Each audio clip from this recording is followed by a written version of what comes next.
Сәлем достар, сіздермен Азиза. Бүгін осындай үй жағдайында өте дәмді болып шығатын кекстар дайындайтын боламыз. Сондықтан да міндетті түрде видеоны соңына дейін қарап, менімен бірге жасап көріңіздер. Ал ендеше кеттік. Алдымен ыдысымызға 3 жұмыртқамызды салып, оның үстіне қантымызды салып, миксердің көмегімен жақсылап ағарғанша осылай араластырып алатын боламыз.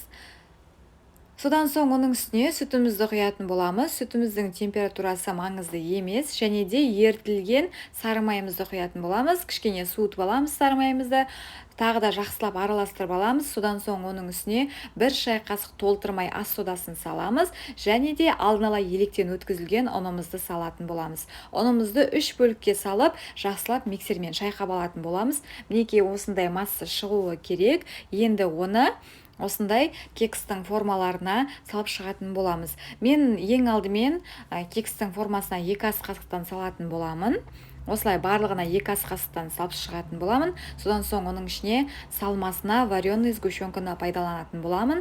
Ол маңызды емес, жай ғана өзін пісіре берсеңіздер де болады, немесе салмасын салсаңыздар да болады. Осылай шай қасықты толтырмай вареный сгущенканы барлығына салып шығатын боламын. Осылай енді оның бетіне тағы да массамызды үлкен ас қасықпен, 1 ас қасықтан немесе ас қасық жарымнан құйып шықсаңыздар болады. Енді оны қызып тұрған пеште 180 градуста 30-35 минут аралығында пісіріп алатын боламыз. Ол сіздердің пештеріңізге байланысты, әрине қарап қойыңыздар.